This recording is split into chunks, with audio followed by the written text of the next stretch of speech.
Taz effect hits you like a wave, a fresh new spin on the news you crave. Turn the page and you see the light, a different angle that feels so right. No more waiting for the truth to show.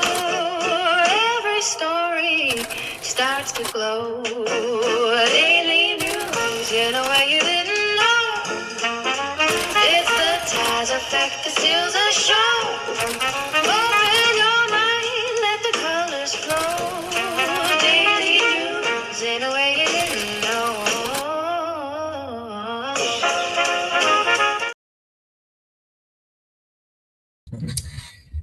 Good afternoon, good afternoon, good afternoon. Thank you for joining me here for the Taz Effect Daily News in a way you did not know you could use. For those listening in over the radio airwaves, thank you for tuning in at GCPR.live and listening in through our Android and iOS apps.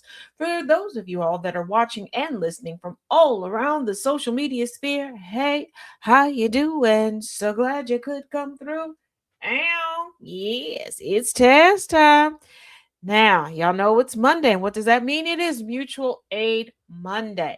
Now, we do have a unique request this Monday. This is not an official donation request. This is a request for a loan. If you want to just donate, feel free to do so. If you are on the Twitch, Facebook, YouTube side of things, in the description of this broadcast, you will see the payables for this individual. But they say that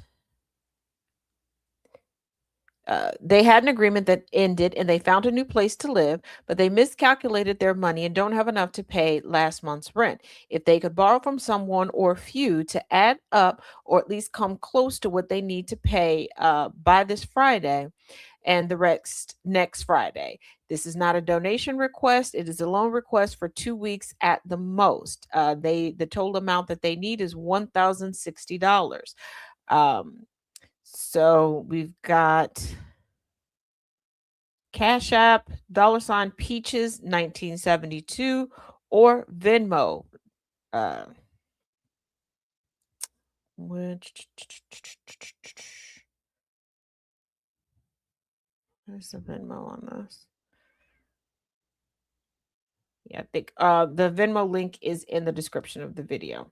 Also, today's spotlight is on the Salvation Army. And if you can see me, you can see the website. It's salvationarmyusa.org. If you need assistance with community meals, worship services, utility rent assistance, holiday giving, homelessness, senior services, donation drop-offs, thrift stores, hunger, youth services, adult program services, poverty, giving back, recovery, disaster relief, domestic violence. If you're in the Chicagoland area, you have access to the Croc Center, which contains a full service fitness center, indoor water park, 6-lane/lap competition pool, 4-court gym, music/dance studios, performance spaces, weight room with indoor track, child watch, teen zone, church/worship center, and a performing arts theater. In the overall grand scheme of things for the Salvation Army, they also offer health services and correctional services and family counseling.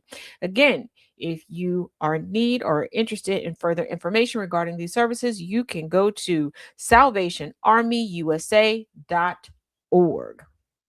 Hey, hey, hey. Thank you all for joining. Also, there was because it is Monday, at Taj J77 on the Tube of You.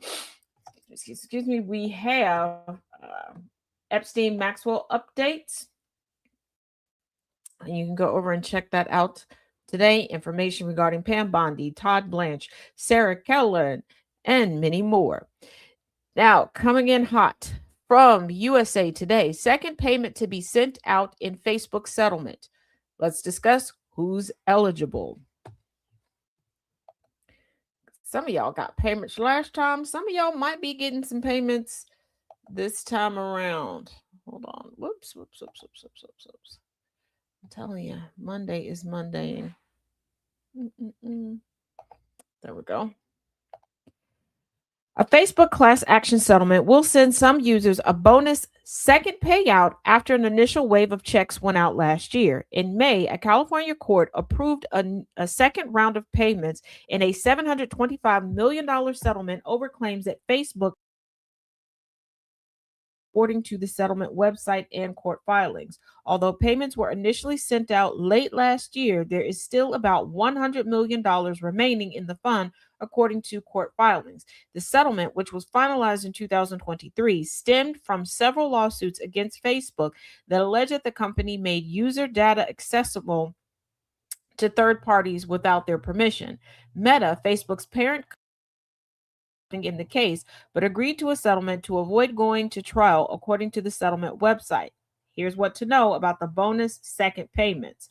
First off, who's eligible for a second payment in a Facebook settlement? And can you still sign up? Only people who received a first payment and cashed it are eligible for a second payment in the settlement, according to the settlement website. Um, I did verify this because I knew people would have questions because I received a payment the first go round, but I didn't receive a check. I received a deposit, and that is because there are aspects of one of my, yes, I have multiple Facebook pages, of one of my Facebook pages that's monetized. So they had a way to send money. If you have that same situation, then yes, you would be eligible again as well. Anyone in the United States who used Facebook between May 24th, 2007 and December 22nd, 2022 was eligible to be included in the settlement. Eligible users needed to file a claim in the lawsuit by August 25th, 2023 to receive a payment. Also, this was not payment per profile that you had on Facebook. This was payment per person. So you could have 20 accounts over there on Facebook. You're not getting 20 payments. Okay. Okay. Hey, Mrs. Lyles. Hey, Infernal. Hey, Annabelle. Hey, Jay. If a user is eligible and did not file by the deadline, they did not receive a payment in the first wave and therefore will not get a payout in the second wave. When will Facebook settlement payments go out? The settlement administrator will send out the bonus payments beginning tomorrow, June 9th, through the next 4 weeks, according to the website. So from June 9th to around August 9th. Okay? Okay, we good?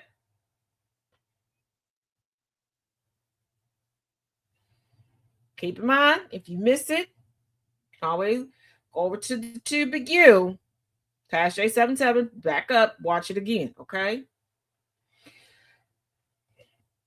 Those who are eligible for a second payment will be notified via email 3 to 4 days before the payment is issued. How much is the second payment in Facebook settlement?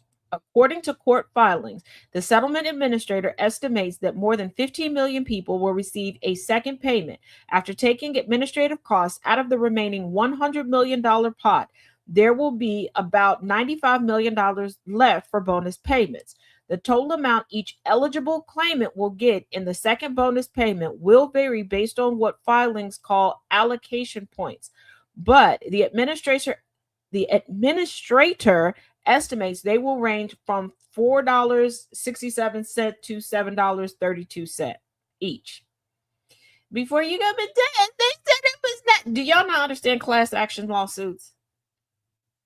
And this is against Facebook. There were quite a few people who got in on this. Allocation points are the number of months a user was on Facebook during the eligible period, meaning a person who used Facebook for 2 years or 24 months between May 24th, 2007 and December 22nd, 2022 will have 24 allocation points. What is the Facebook settlement about? The lawsuit that led to the settlement were brought in the aftermath of the 2018 Cambridge Analytica scandal. The since shuttered marketing firm was accused of improperly obtaining and sharing information on Facebook users to target voters in the 2016 presidential election. Yeah, because they got all of my information wrong. But I see how easy it is for people to get my information wrong. First of all, my collection of friends and contacts is extremely eclectic.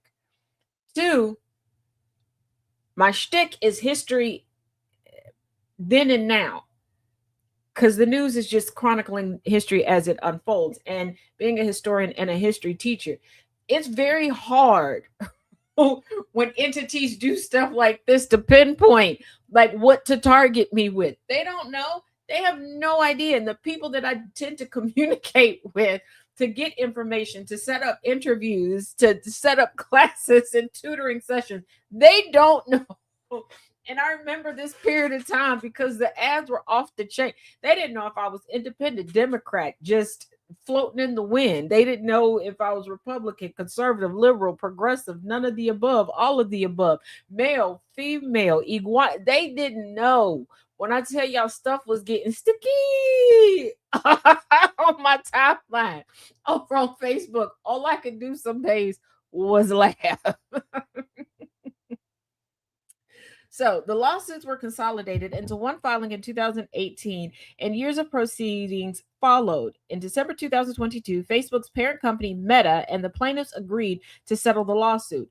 Meta denied the allegations in the suit, but moved to settle the case to resolve the litigation, according to court documents. So, if you got a payment the last time, I know the payment the last time was a bit heftier. It wasn't like, you were going to Ruth's Chris to treat yourself, but you should have another payment coming here shortly. And look, in this economy, an extra dollar helps, okay? Let alone $4 to $8, well, $5 to $8. Now, I know we thought we probably sent George Santos off to pasture, but baby, he's like a herpes riddled cockroach, okay? He just won't go away. Okay. And I blame Trump for Santos. I really do, because we could have had a break from Santos, but Trump pardoned his ass. And now he's back just being the mosquito bite that never ends. Disgraced MAGA star. Was he disgraced? Because what he did, all of MAGA seems to be doing, and the fact that y'all are still calling him a star, hey Nana J, is really bothersome. But here we go. Coming from the Daily Beast, disgraced MAGA star George Santos accused of threatening reporter probing his trades. MAGA, why do y'all threaten people after the facts have been confirmed? Disgraced ex-congressman George Santos is accused of telling a reporter that his expose on him would get you a gun in your face. First of all, who is taking a threat from Santos seriously? Now, I know we should take any threat from anybody seriously, because it's the ones that you don't take seriously that end up, causing you some harm. I get that. But for the sakes of shits and giggles and jokes, go with me on this one. Who is taking George Santos seriously? Okay, I don't even think in a fight he would windmill it up. I think he would try to slap box you, and not even like a detrimental slap box. It'd be like you tapping a 2-year-old to keep them from trying to stick stuff in the outlet, where you're not trying to hurt them. You just done told them 50, 11 times not to do that, and you're not trying to explain to EMTs why you got a crispity crackly toddler in the middle of the floor screaming. Santos, 37.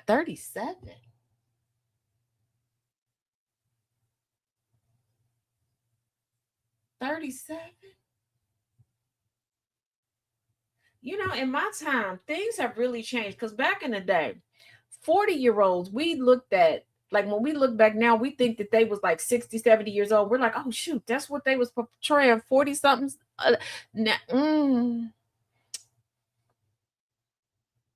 But when you was in your 30s, like, it was hard to tell, like, were you younger? Were you really were? Like, people really had to talk to you. George looked like, he looked like what he been through. Well, he looked like what he done put other people through. Okay, Mikey, be safe. Right, he's only 37. Once again, I feel like the Pace commercial, New York City. Like, that's how I feel. Okay, let's stay focused. Santos, 37, was expelled from Congress in December 2023 and later jailed for fraud, only to walk free in 2025 after President Donald Trump Sr. commuted his sentence. He has reinvented himself as an online provocateur on X. Daily Beast, do y'all know what words mean? How was that? He didn't reinvent himself. That's what he being. So if I go and take a break and come back, can I just say that I reinvented myself as doing the news? Like, what the hell? I'm older than George Santos. Oh, yeah. Yeah, Jay. We all are. Yeah, Infernal, he's 36. That's what they said. That's what the people said. That's what they said. Hey, DJ. NPR journalist Bobby Allen says the alleged threat came in a furious phone call from a blocked number a day after he revealed that the Justice Department and the Commodity Futures Trading Commission had opened investigations into Santos trading on the prediction market Kalshi. The federal scrutiny was first reported by NPR. So hold on, wait a minute. I feel like the dude that does the come to find out. Uh, dear brother, if you see this, I'm just gonna borrow it for 3 seconds. Okay, okay. Come to find out. The Trump senior administration is investigating you, Santos, after they pardon you, which I think was a waste of ink, effort, and paper.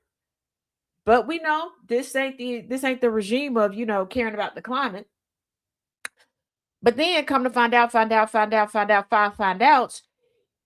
you mad at the reporter for reporting on you possibly going back to jail, well, prison, because you still didn't learn your lesson because accountability was just slipped right off your shoulders, and you just gonna do it again, and you thought that the frauder in chief wasn't gonna make an example out of you. Bro, you're gay, and you're brown gay, even though you may not, when you look in the mirror, see that you got a tinge of melanin. Okay, you're a little bit olive. Okay, and I bet you if we wrenched you out a little bit, we would get some olive oil, not some olive oil that I would use, but what you this is Lyles. Yes, he's 2 years older than you. Yeah. The investigations center on bets Santos appears to have placed against his own appearance at Trump's State of the Union address in February, even as he posted a gushing video telling followers how thrilled he was to attend, Allen wrote. Kalshi froze his account and referred the matter to federal authorities. First of all, USA, you really have a problem. You have a competition problem. I know people will go, no, it's a gambling addiction. Gambling is competitive. Even if you're competing against the machine, competing against the system, it's a competition problem. That's what it is. And the fact that we can now, if we choose to, literally bet on any and everything. And isn't it funny that all the things that we were conditioned and indoctrinated to believe that at a certain age we had to leave behind, people who chose not to leave those things behind are becoming the billionaire class.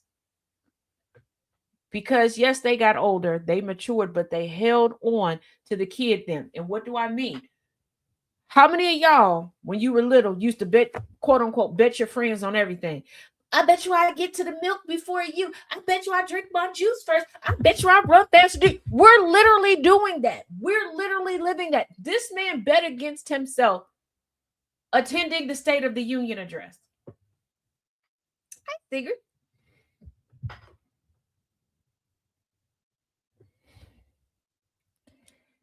And now Trump's administration is investigating him. But keep in mind, George is one of the ones that was like, yeah, if we do have the anti-weaponization fund, I'm going to apply because I'm owed money. Again, some of these people that are so quick to go, yeah, I was persecuted by the government. I will say, if you want to squint your eyes, tilt your head to the side, turn the lights off, and replace all the mirrors in the house with funhouse mirrors, yeah, it can look like the government was weaponized against you. But hear me out. The Trump government that weaponized against you. But but y'all, that again, disclaimer: all the news is real. Okay, it may seem like an SNL skit, something resurrected from In Living Color or Mad TV. It's not. It's not. This is not coming from theonion.com. Got a little too guy. I took a longer nap than planned. Oh, I feel you. Now, you remember when I told y'all about the former CIA officer who was not qualified, who truly manipulated himself into a position and had gold bars and everything all up and through the house? Hey, twin, what's popping? And for some reason, with the U.S. government, there's a whole lot of people just chilling at home with gold bars. I don't know where one would just procure gold bars and nobody like said anything and alerted anybody to it, but hey, whatever. So here we go. Here's an update. Former CIA officer who had 303 gold bars in his home ordered detained. You think this had 303 gold bars? And I'll tell him what else he got stashed that he could just quickly liquidate and be gone. Like, how does one obtain 50 gold bars, let alone 303, and nobody know nothing? You got filtered. Oh, my bad, Mikey. I should have told you. They hey, DJ new member over here at Ghost Club Production. But I'm just saying, if I go and buy a certain amount of anything at the store, I feel like they put me on the watch list. As a matter of fact, when my mother was still alive, she and I, quite a few times when the church would have large events, we would take turns going to get stuff for the church. And they would have us, what are you getting? Like the amount of questions. So a former CIA officer accused of stealing money from the government by lying about his academic credentials and military experience, who authorities said had roughly $40 million worth of gold bars stashed in his house, was ordered detained pending trial Friday by a federal judge in Virginia. David Rush was described by a Justice Department prosecutor as a master manipulator who cannot be trusted, detailing a damning track record of lies that the government says only grows by the day as the FBI and intelligence community continue their investigation. First of all, he was not new to working for the CIA. How did he manipulate the CIA? How was he able to fake credentials for the CIA? Like, getting over on someone like me with said credentials, I don't have access to everything like the CIA and the FBI do for their vetting process. That understandable. There's only so much verification I can do on a background check. There's only so much verification you out there can do on a background check. Because I know there's somebody right now tapping their friend going, she don't know what she talking about. I've been hiring people for blah, blah, blah years, and I can check all the way down to the last time they had toe jam in between their pinky toes, okay? And I knew what it smelled like and what flavor it was. You're lying, but okay. There's only so much we can do. But when it comes to the CIA, the FBI, and vetting, you would think that they would be doing better. Again, how does one procure 303 gold bars and ain't nobody snitching on? Hey, he keep picking up gold bars, and we don't know what he doing with them, where they going. And this is not the first time. I had this question with former Senator Menendez. When they went to his house, remember? On a search warrant, and he had gold bars chilling in the closet. Like, how? I promise you. And before you go, well, Taz, you can buy anything in any amount. We have big box store. Go to a big box store. Okay? Get 100 pallets of anything. Pick anything. It could be sugar. It could be pencils. It could be toothpicks, Q-tips. It could be cotton swabs. It could be rotisserie chick homes. Okay? Watch them ask you a bunch of questions. They will pull out forms and have you fill it out to make sure you're not up to nefarious, or right then and there, they're about to have a rule change as to how many you can get done. Hell, when it comes to just regular cash, whether you're getting it physically or it's a transfer, a cashier's check, whatever, at a certain amount, you got to fill out paperwork on it. And they want to know where it's going, who it's going to, when it's going, and you got a certain time frame to get it there. But people just picking up the gold bars and just chilling with them. Like, he had enough gold bars to build a playhouse in the backyard brick by brick for somebody. It's for his kids for show and tell. I'm taking y'all through the hood with me. They have a huge aloes and prickly pear. Ooh, yes, get them. They clearly don't have the vetting process they project to the exactly. They don't, twin. They don't, because when I found out he faked his credentials and everything, because I was like, okay, like when I first got wind of it, before I started researching and looking at stuff, right? I was like, all right, maybe he fudged his time a little bit, put in a little, or his expense report or something. I'm thinking something like that. Like nothing major, maybe on assignment, got an outfit or a bag or a piece of jewelry and was like, yeah, this is for the job. Like, okay, got caught up in that. Then I was like, oh, he has some gold bars. Like, was he supposed to turn over some gold bars and he miscounted? He wrote down on the paper one thing and they just cleared it out. No, like he lied about everything. Like they didn't verify anything for him at all.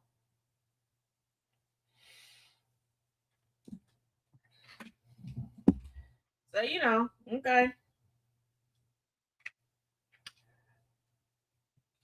Now, to break up the monotony, I alluded to this slightly last night on the Villains View, but we're going to talk about it a little bit more here. JD Vance says Charlie Kirk's assassination convinced wife Usha to have another baby. And this is why I say, for those of y'all saying, oh, Vance would be worse as president, Vance doesn't want to be president. He is trying hard to lock down his wife, who is the breadwinner, who is the intellectual. Are y'all not catching what's going down with these conservative Republican traditional families? The women tend to be the smart ones. The women tend to be the hard workers. The women tend to be the breadwinners. It's the upside down. Because if he really wanted to be president, we know that he would have to drop his wife, because MAGA does not like that she's brown, that she's not Christian, that she's not all of these things. But he loves her. And he knows. You can tell by the look on her face. She drained. She don't want anymore. Charlie Kirk's assassination profoundly impacted J.D. Vance and his family. Why? Because purportedly, J.D. and Kirk weren't friends. The narrative that has been pushed for a while is that Usha and Erica were besties. And before you go, when the women were besties, the men, nope. No. I need y'all to stop lying to people and stop lying to yourselves. You know that you can be friends with somebody and their spouse may not be cool with your spouse or your partner. It is not that there's any bad blood. Just because you have something in common with somebody does not mean that your significant other has anything in common with their significant other. Everybody does not have couples only friends. And folks do have friendships before they get into relationships. And if y'all are one of them weird people that's like, nope, I'm getting married. So I have to clean house. All of your friends go. Gotta start off scratch. You have issues. And you all are the ones that will be trapped in perpetual abusive relationships because of that. You got lost. She said, Mikey, do not get lost. Get the prickly pears and the aloe and don't use the GPS, sir. So, Charlie Kirk's assassination profoundly impacted J.D. Vance and his family and caused Second Lady Usha Vance to change her mind about having another child, the vice president has revealed in his new memoir. Those who are birthing individuals, those that possess the ability to give birth, I'm going to ask you a question, okay? Because I don't want this to seem like, I'm dictating for other people, all right? All right. We're very interactive over here. It's pretty, though. Well, okay, at least it's pretty, Mikey. Don't get too lost, all right? We don't have 40 days and 40 nights to keep going.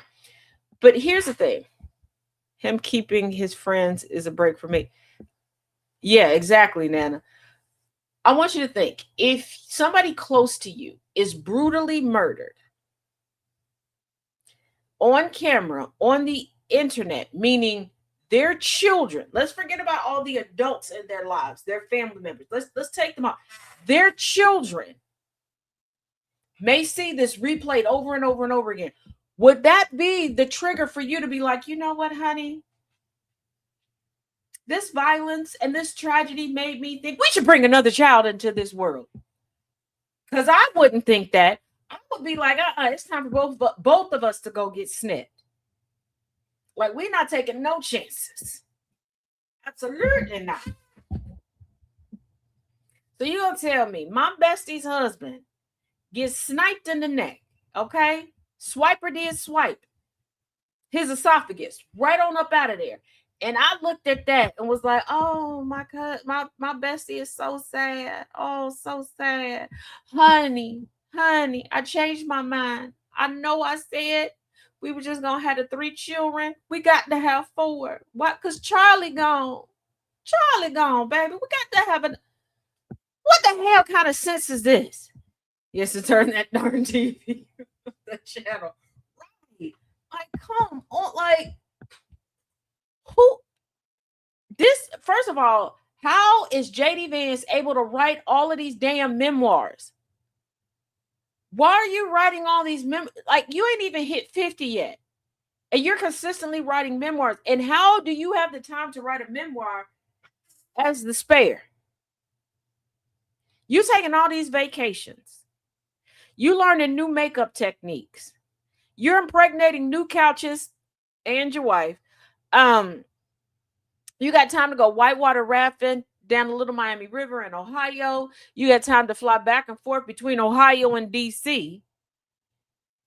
You doing all these things. How?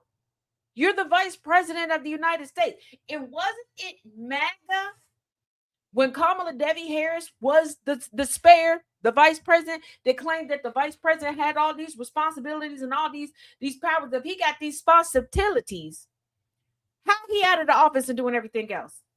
He's probably using ChatGPT. Well, given that he uses a very unethical technique to title his books, he likes to use the popularity and the notoriety of Black women authors to trick people into purchasing his book.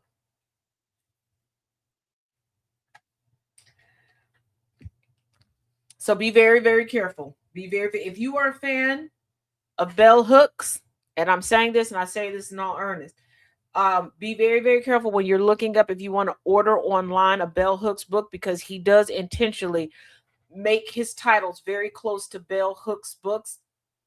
And a lot of people online have made like, oh, I thought that I was ordering this. I accidentally got this, because sometimes your brain plays tricks on you. I don't know about you, but mine does, where I type it in and I see the words and I'm like, yeah, that's what I want. Yeah. Vance, a close friend of the late conservative activist, revealed that his wife had the change of heart after consoling a devastated Erica Kirk shortly after her husband was fatally shot last year. Between sobs, Erica told the second lady that she regretted only having 2 children with Charlie.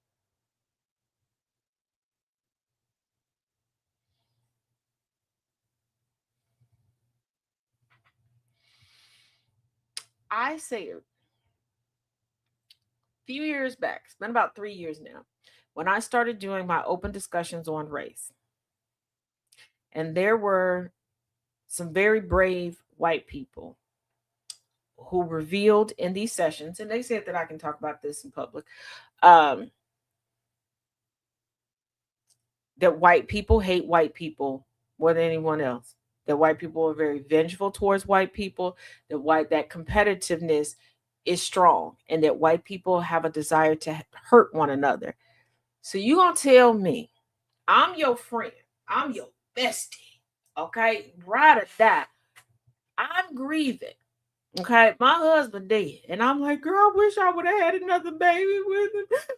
I don't know why that would have been a thought. I don't know why that would have been a thought while grieving a husband, having more kids when you got 2 toddlers at the house, but whatever. And your thing is, because she couldn't do it, I'm going to do it. What the hell? Never beating the allegations. Before you go, Taz, but Usha isn't white. She'd like to cosplay a white lady. Because I really need y'all to think.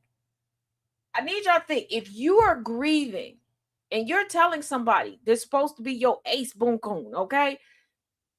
something that you wish you could have done with the person you just lost, and their purported reaction. I don't know if this is how it happened again at all. Because remember, this is coming from JD Vance.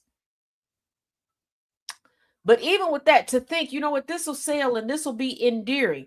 That means somebody has done this. Somebody has thought about this, and this is something that is acceptable in the community of whiteness, the voided community. Okay, you can't do it, girl, so I'm gonna do it, and I'm gonna let you watch me do it, and I'm gonna invite you to all the festivities that are surrounding me doing it. What? What?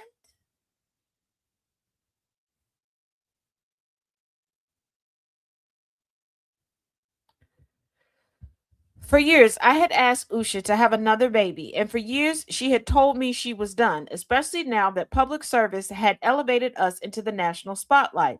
Van's public service, boy, you ain't served the only public you serve is a public bench, and that's because you're trying to put your tallywhacker in it. Nasty. Vance wrote in Communion, finding my way back to faith. The only faith you ever had, earnestly and honestly, was the one that your wife introduced you to. You know what? He don't want to run for president. He wants to continue to grift through books and talking. An excerpt of which was published Friday in the Wall Street Journal. But something changed for Usha, and not long after we buried my friend, she became pregnant with our fourth child, a boy, he wrote. One life was stolen from us, but another was given, the vice president added, referencing his Catholic faith.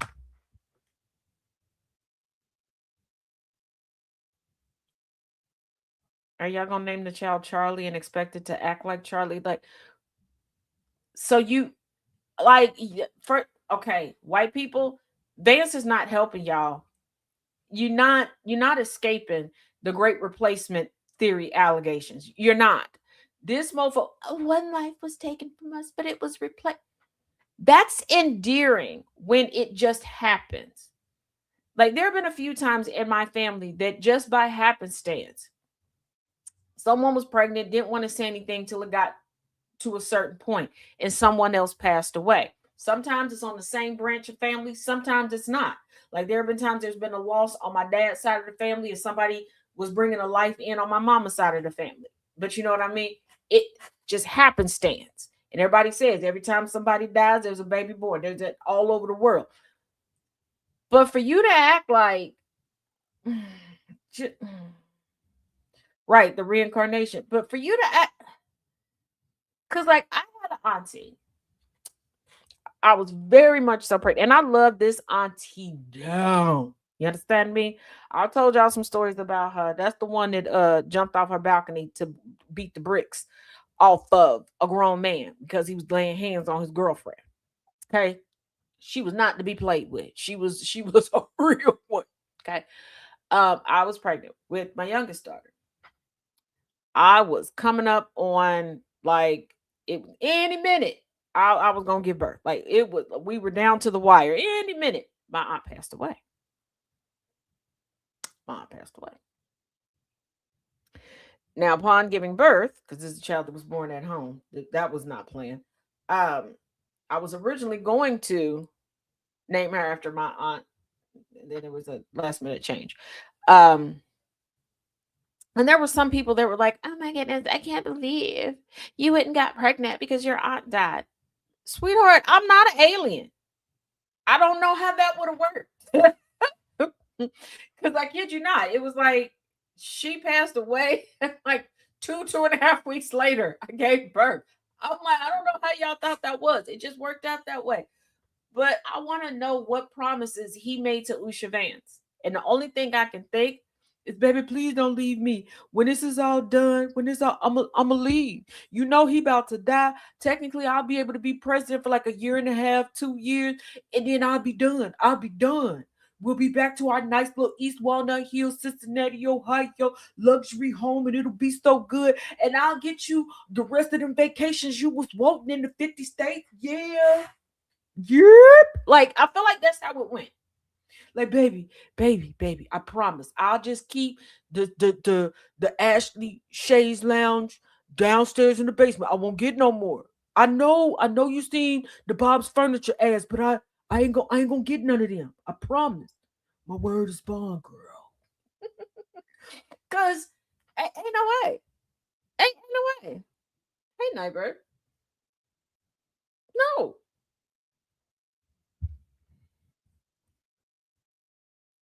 The second family has three children: Ewan, 9, Vivek.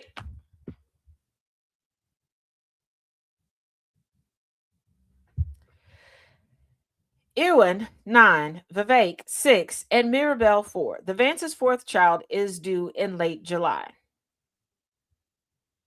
I want you to keep in mind that with the three children they have now, when you listen to Vance talk about them, he refers to them either by their gender or by their age.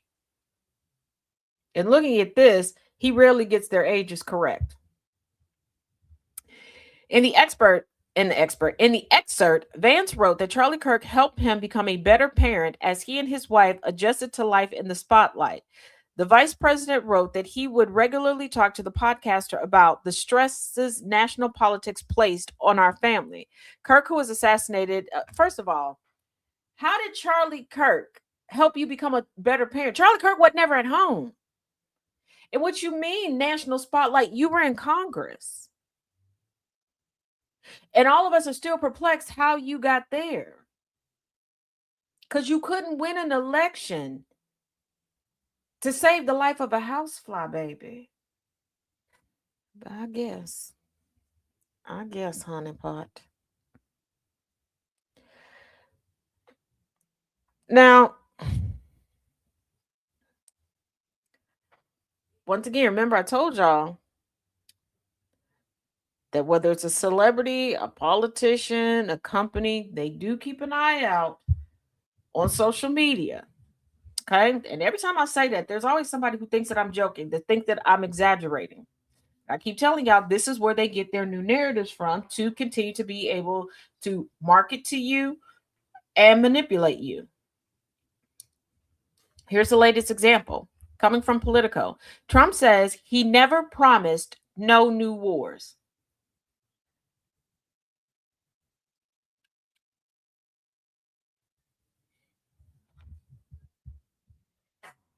JD multiplying like xenomorphs. You're right, Jay. Let me repeat that for you. Trump says he never promised no new wars.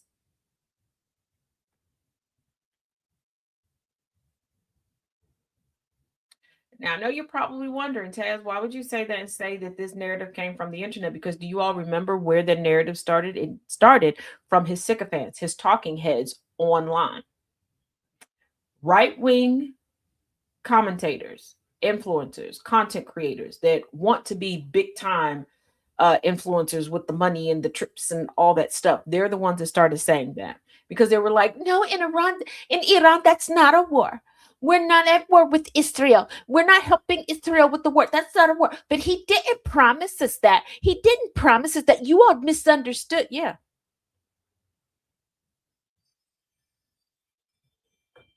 Mm-hmm. Amid ongoing scrutiny over the U.S. war with Iran, President Donald Trump Sr. on Sunday defended his foreign policy stance and denied that he ever campaigned on the promise of no new wars. In a wide ranging interview with NBC's Christian Welker that aired on Sunday's Meet the Press, Trump said he built a tremendous military. Because, we didn't have a military before Trump, right?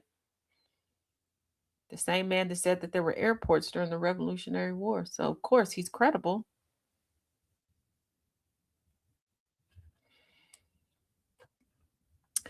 First of all, I didn't guarantee no war. Why would I have built the strongest military in the world?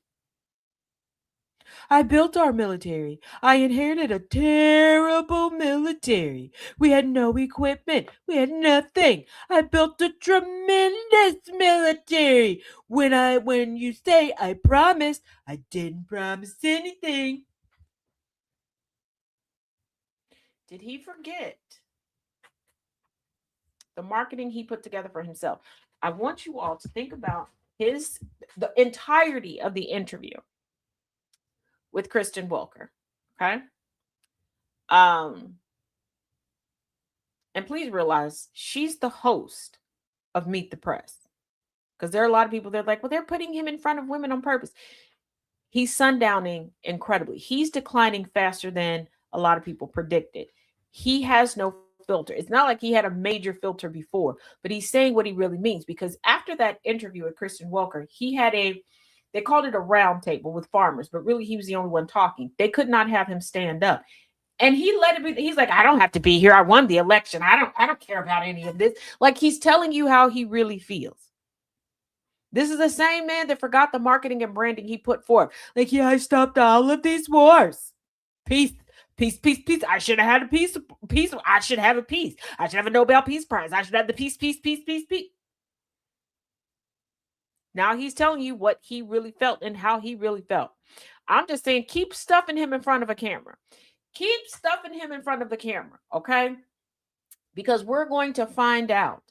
All of you conspiracy theorists, all of y'all are like, I want to know what the government's hiding from us. We're going to find out. We're going to find out the truth behind all of it. And I believe that probably shortly before or after his birthday, he's a goner. And why do I believe this? And no, I'm not a conspiracy theorist. Susie Wiles turned in her resignation over the weekend. Susie, I'm battling cancer. Never took a day off. Been riding this horse. She's leaving because she's gonna go put her affairs in order. She knows that the glacier done already hit the Titanic and it's sinking. She is going to prepare her defense. He looked like he was about to fall. Yeah, he had to be helped down like 1 or 2 steps that they had there. Yeah, because when I got the notification that Susie Wiles turned in her, I was like, yeah, that dead, y'all. Oh no. And wait, sorry, hold on. Okay, already did that.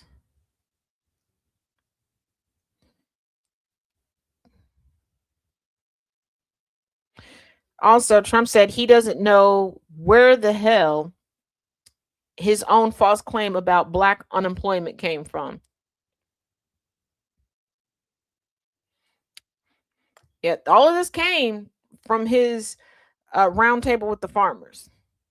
That's why the backdrop for the Meet the Press interview was what it was.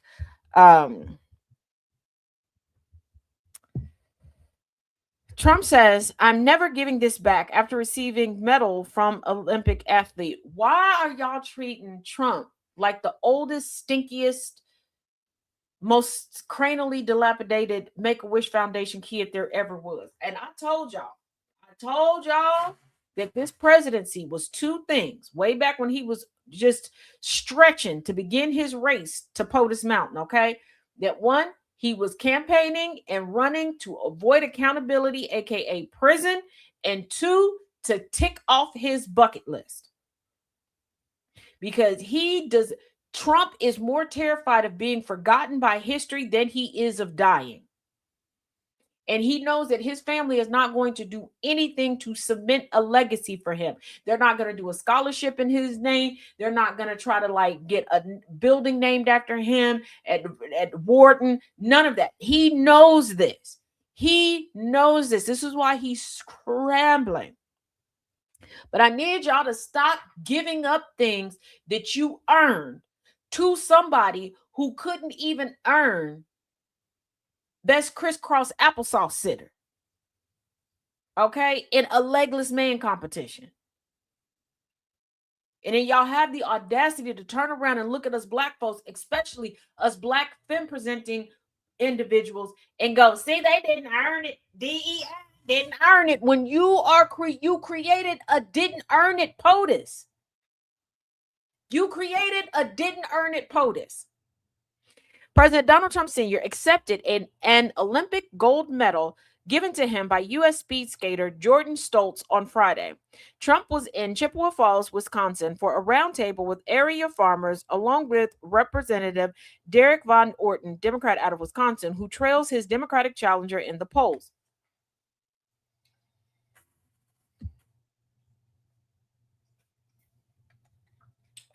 Racists will sit and watch Purple Heart recipients give their Purple Hearts to Trump and watch Trump lie and posture like he's the biggest, baddest thing out there, and turn around and look at the rest of us and go, y'all lazy, y'all just want everything handed to you.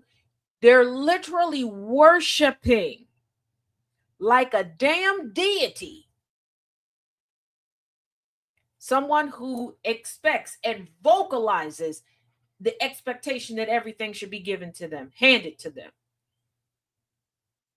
and that accountability should never come a knocking.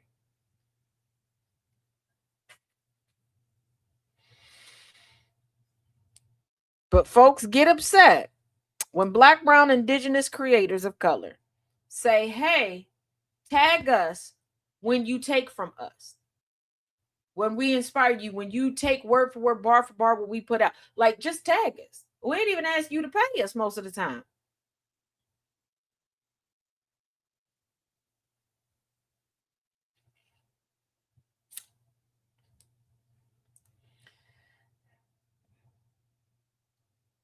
And for one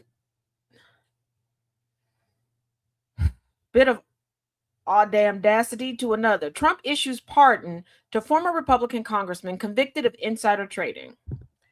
President Donald Trump Sr. has issued a pardon to Stephen Breyer, a former Republican congressman from Indiana who served nearly 2 years in prison for making illegal stock trades based on inside information after he left office. Breyer was sentenced to 22 months in prison in 2023 for trades made while working as a consultant and lobbyist. He was ordered to forfeit more than $350,000, representing the amount of the illegal gains, and pay a $10,000 fine. He was released in 2025. The Supreme Court in May rejected Breyer's appeal without comment or noted dissent. In granting a full, complete, and unconditional pardon, Trump Sr. cited Breyer's career as a judge advocate general in the Army and the House that was distinguished and highly productive. The pardon was dated Thursday and released by the White House late Friday. Breyer said the pardon corrects a politically motivated prosecution.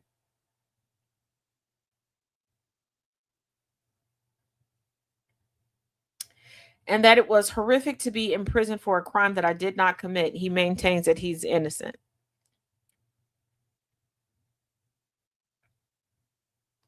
You know, he was busted because of a public video and a public picture of him doing the insider trading. And there was an extensive investigation, but okay. Hey, Tristina. I'm gonna say something as we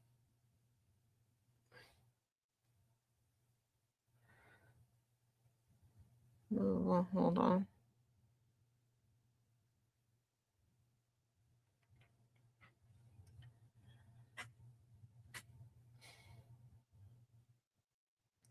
Day 4 of the Carmelo Anthony trial. And I know a lot of people are wondering why I haven't done more extensive coverage of it. I did one video to make a point. It's on Taz J77. And here's why. There seemed to be a concerted effort to lie and to misrepresent the evidence and testimony being presented in this trial.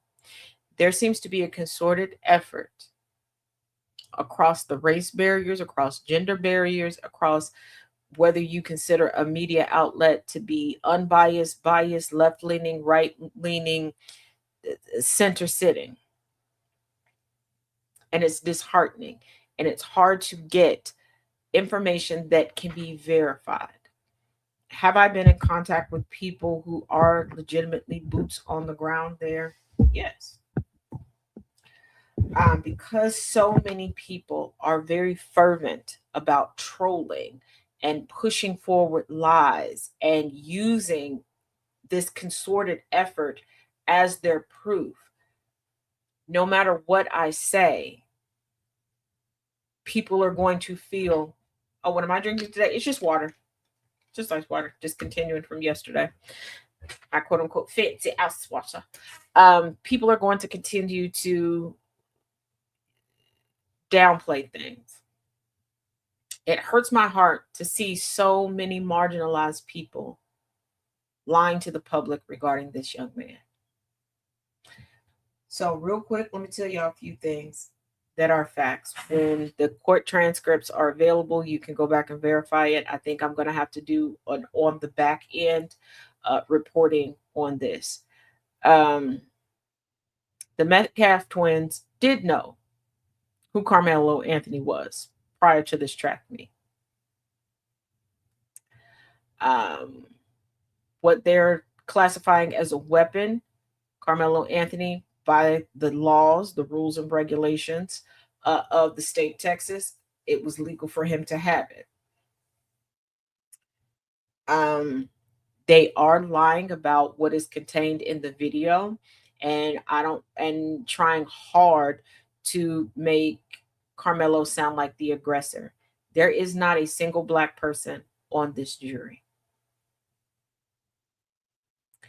I would be lying if I said I was not terrified for this young man. This is one of those times where I'm going to need y'all to make time.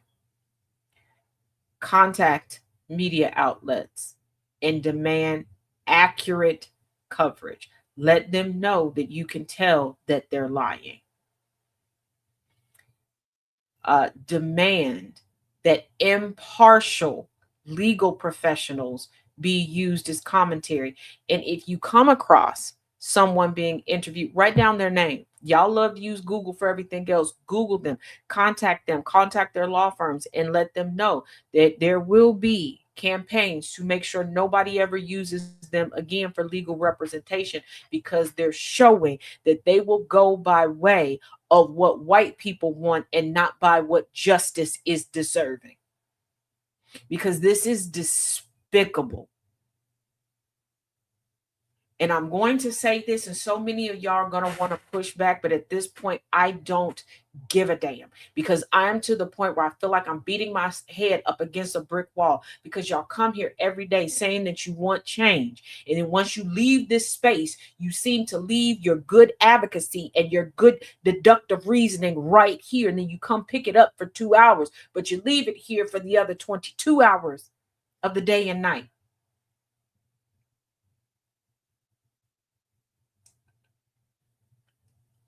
When you keep ignoring stuff and making excuses, this is where we're at. So many times a blind eye has been turned to people lying about stuff. This is the product of so many people going, well, that's beneath me. Girl, don't explain that to them. I don't do that stuff. That's a bot. Ain't no reason to tell them that. Why are you speaking up against this? That's not going to change anything. Silence is what doesn't change anything. Giving up your power is what doesn't change anything. When you sit silently and let them feed you anything,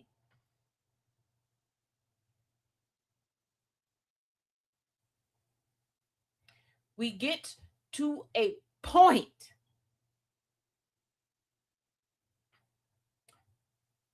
where our news media is becoming what Trump labeled it, fake news. I often bring up the old school benefit packages for a reason, because y'all allowed those things to be taken, not just from you, but from all of us. As much as you want to believe that you are an individual, that only you went through this, or it's only going to affect you, you're lying to yourself. What you allowed to happen is going to be allowed to happen to the rest of us.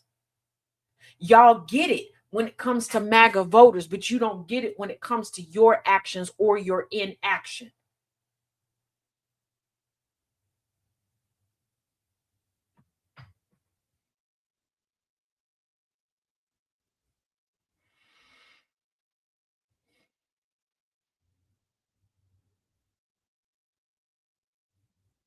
You want to hoot and holler about racist white-bodied individuals and self-hating POCs misrepresenting the words of the greats that came before us, that lost their lives, that lost their freedoms, that lost their minds, trying to get us to where we are now, believing that by the time we got to 2026, we'd be far more pushed ahead. And you don't realize that you have just made everything that they endured for naught, for nothing. I want y'all to realize today that you have wasted blood, sweat, tears, and literal bodies. From the kidnapped and forced to be enslaved that decided they would rather have a burial at sea and be free than to be somebody's property, to the last to march and lose their life. You've made their lives for nothing. So you need to make a choice today. Does another black body hit the grave for no damn reason? Or do you make it all worth something?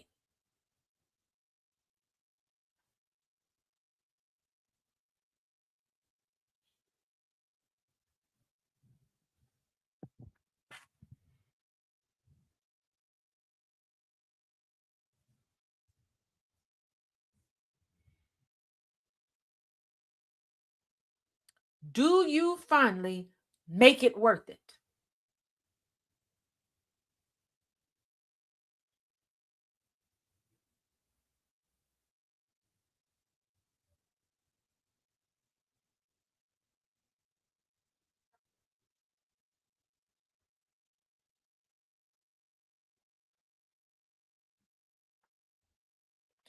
It's like you working for a company 20, 30, 40 years. You coming up on retirement, you're like, yeah, I don't earn all these things. Yep. Got it. And because you let them not do this person right, not do that person right, you could have spoke up regarding this. You didn't pay no attention when it was time to vote on them changing rules or not. Then it's time for you to retire. All of that stuff you was waiting on, that you were banking on, that you need to sustain and survive in retirement, you ain't got no more. I want you to think about that. You want to talk about don't no disrespect on insert person here, their daddy was this, their mama was this. You are doing the most damage to these people's reputation. You are the most disrespectful. You are. And y'all really believe that being the historians, being the advocates, being the activists is a moneymaker. Baby, let me explain something to you, okay? And I want you to hear me. If someone's life elevated through their advocacy, they done bought a new house, huh? They got new cars, huh? What? Um, they taking month-long trips, huh? They're not an advocate.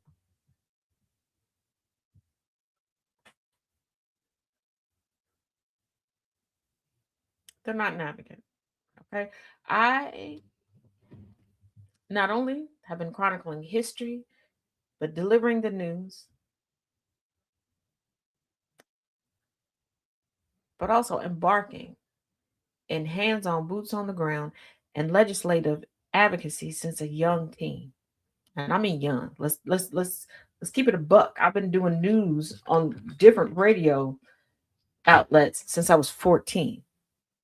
Shout out to WAIFM in Cincinnati for giving your girl a start.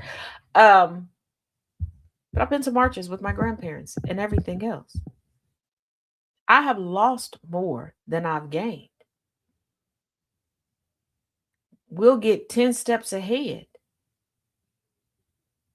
And the I can't afford knocks us 15 steps back.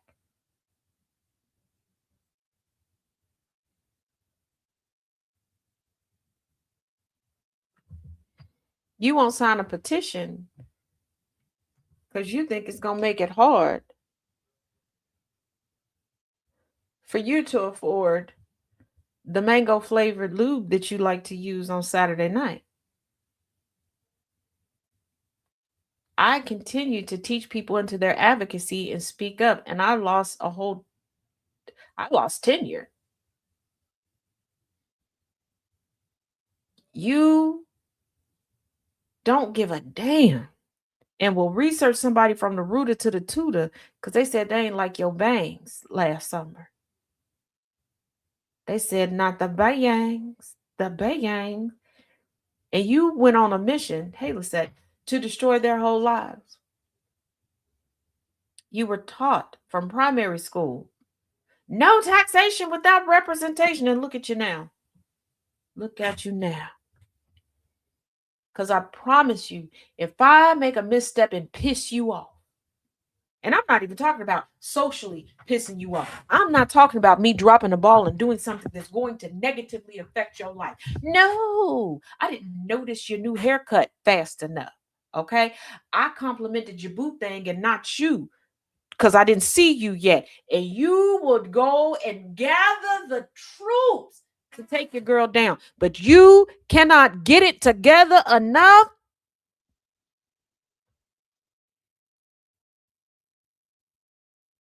to not make the trauma that was endured by children who desegregated schools. Huh? Catch that. Children desegregated schools. You will just spit on the trauma that children endured and desegregating lunch counters, because let's not forget it was children again who desegregated lunch counters. Huh? You don't care about the beating and the loss of wages, the name calling, the everything that endures to this day that Black women have endured as they got together to facilitate the protest, feed the protest stores, and get the protesters to and fro, city to city, location to location, bail them out, pick them up, to get their children and everything else. I'm gonna need you. Ooh, get it together. You want to sit here and talk about folks on the outside and how they look at us.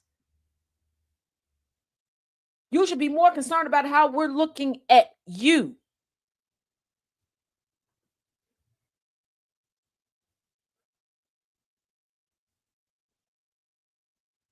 And I'm really about to say something that's going to make a bunch of y'all want to come out the bag on me, and I don't care. I don't care. Nook if you buck. See how it works for you. A lot of y'all don't care about change or things getting better. You like to go into spaces that make you feel right, no matter how wrong you are. That's why you don't take your news to news outlets. That's why you don't take your history questions to historians.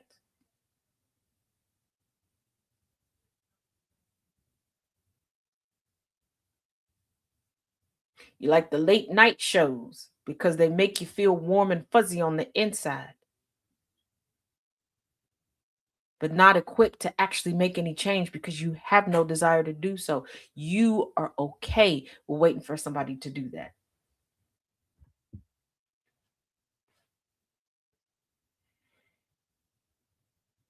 And catch this last part. Some of y'all are no different than the Trump boys. You just want somebody to tell you're a good boy, you a good girl, you're a good person without you actually doing it. You're not on a road of deconstructing from anything, not the faux patriotism, not the racism, not the misogyny, not the misogynoir, not any of the phobias. Because you talk and you don't think before you talk. You talk and you center yourself. You talk and you exclude.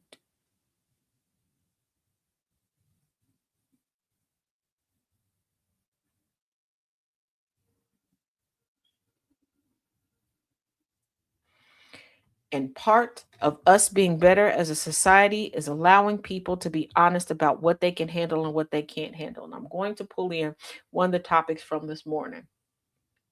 Yeah, I was there the whole show, not just at the end when I finally said something to Thomas. I keep telling y'all this. When Thomas started the conversation regarding the couple that aborted the child that plausibly would be born with Down syndrome, people were having big feelings. I understand. And this is when I tell y'all all the time, sometimes you got to take yourself out and your lived experience out. You got to look at the experience of the people that are talking. We talk every day about child abuse and how people shouldn't do certain things and shouldn't make those decisions. And this is one of those times where the couple made that decision. Everybody is not equipped for everything. And you always want to woulda, shoulda, coulda, wish this person could have been that. No, they can't. A person cannot flourish if they don't have what they need in order to flourish.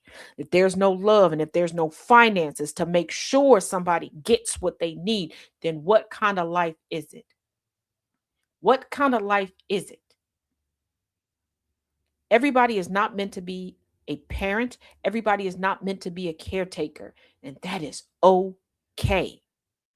But y'all got to remember, everybody can't handle everything. This is why I tell y'all, do what's in your wheelhouse. And what's not, go to the people whose wheelhouse it is. I tell y'all all the time when something is out of my depth and I go, hey, I asked this person, this is where I got the information. I'm going to give you exactly what they told me this is. Any further questions, go here. Stop acting like everybody got all of the damn spoons.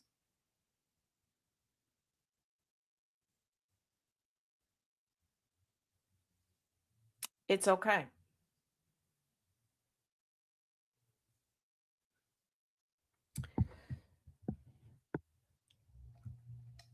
And also,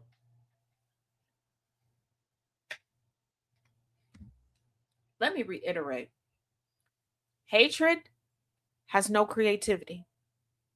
It's all the same talking points when you sit down and listen. Same thing they said about black people, they said about women in general.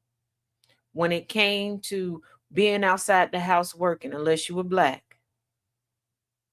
voting, driving, being able to make decisions when going to the doctor. Hell, the doctor even telling you what they found in your own body. Yeah, they said the same things about you that they said about the Negroes. They said the same thing about you that they said about the Negroes when you were a child, regardless of what your race, ethnicity, or nationality was.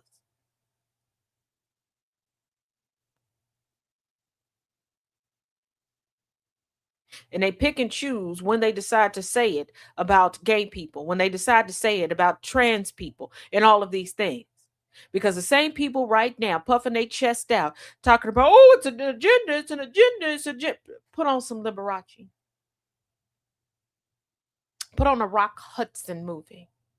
Play a little Richard. Hmm? My God, today. Put on a little Prince. Huh? When they when they play that rollback footage of the NBA from the 70s and the early 80s, honey, they'll start telling you and reminiscing about when they played this pickup game here. Huh? Pull out some Ohio Players records. Pull out some of them early Isley Brother records and look at the covers. Huh?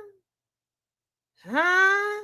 Ask them how they felt about Grace Jones and Annie Lennox. Huh? It's amazing how everybody was accepting and didn't bat an eye when it came to androgynous people, gay people. Folks, we didn't know and we didn't care if they were gay, straight, bi, pan, whatever.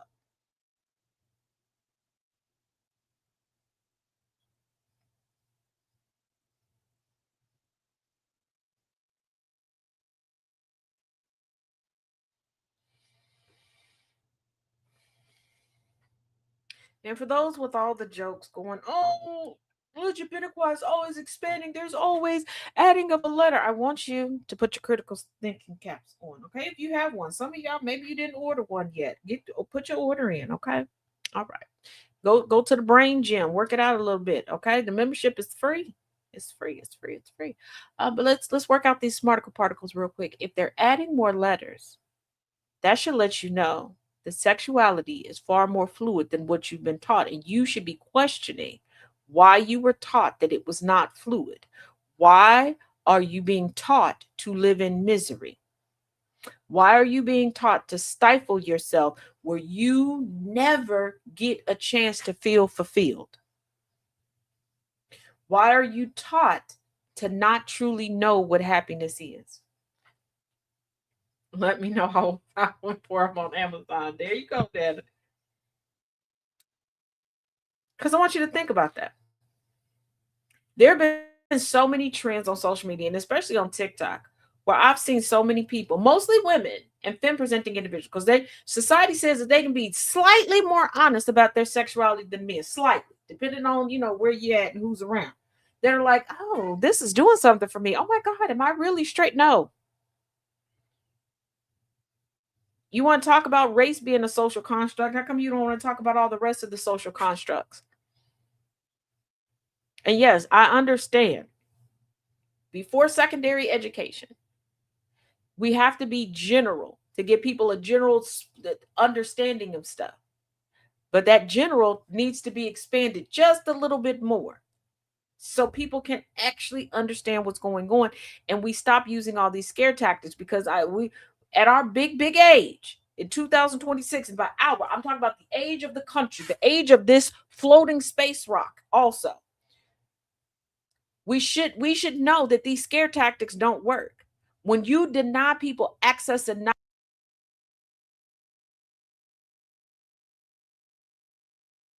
explore it in the wrong way. You have women snapping and being willing to become family annihilators because they've been conditioned their whole life that sex is not supposed to be enjoyable, that they're a good girl if they just do the uchi coochie wally wally just to have the babies, and once you have the babies you just focused on the babies, and the man, they'll be okay. And then they find out that Billy Bob been hunching on any and everything regardless of gender identity since they first laid eyes on each other. It's just that he believed that she could provide them pretty babies and she would sit at home and take care of them all this time because he really didn't want them, but it's going to help him get a promotion at his job because he looks like a good, responsible family man. And everybody knows responsibility at home, even though you're not the one taking care of the responsibility, means that all of a sudden you're good at your job. And if that's the case, if that's all it takes to be good at your job, why are we going to college? Why are we going to trade school? This is how topsy-turvy, upside down, we have allowed society to become. It's our doing.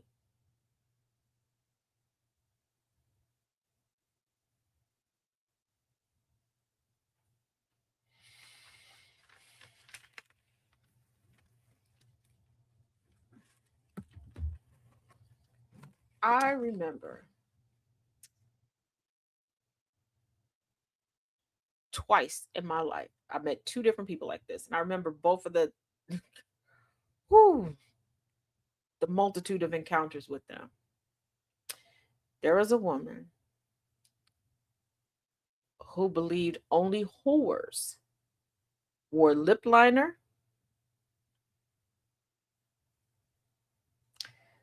So she thought, and this was like at the height of like, especially black and brown women with the brown lip liner and like a slightly tinted gloss. Like that was the lip combo back then. Like, so she's thinking the vast majority of women who look just like her are whores because she was sold that. And she was sold that because her parents just didn't want to buy her lip gloss and lip liner. Like sometimes a lot of these stereotypes and prejudices and the things that you're taught is because somebody's trying to be cheap or somebody just doesn't want to put energy and effort into you. Like a lot of these guys that are like, I like my women natural because they think that that's the cheaper route. I don't like a woman who wears makeup because they think that that's the cheaper route. And they have it in their mind that in dating you and marrying you, that they will inherit your beauty cost. Now, sometimes that's the case, sometimes it's not. So they think that they want the cheaper option. So they're going to make up stuff and feed it to you, no different than parents that will make up stuff because they don't want to pour into you. And it's time to grow up and realize this shit. You talk about making a better place for all of these people. First of all, make a better place for yourself. Just because a new generation is being born, a new generation is graduating high school, college, middle school, kindergarten, does not mean, hey, if you're still walking, talking, breathing, moving around, you're still here. Stop all this. Oh, it's time for us to step aside. No, because some of this stuff we screwed up too. We're all in this fighting together. We have to stop going, oh, well, graduations happened this year, so you're up, buddy. So if that's the logic, then everybody got 1 year to fix this shit. You got 1 year to fix this for you to have your utopia of a life. Since when? Multiple generations will walk the earth together. Therefore, multiple generations must get together and fix this shit. And the older generations need to start being damn preventative and teaching the generations coming after us how to be preventative and how to move past the stuff that's already been broken. It's time to get out the super glue and fix some stuff, and some stuff needs to just be tossed out and never bought again. But all of this passing the buck, passing the buck, passing the buck, you passing everything but strength, discernment, and education. Stop assuming that at a certain age, or photosynthesis. You know how long it took you to figure this shit out. Why do you want to keep it going?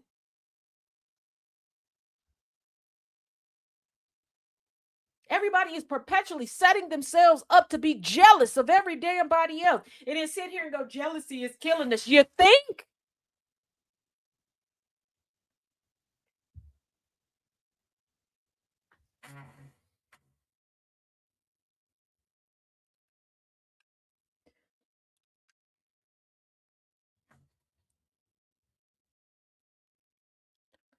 Like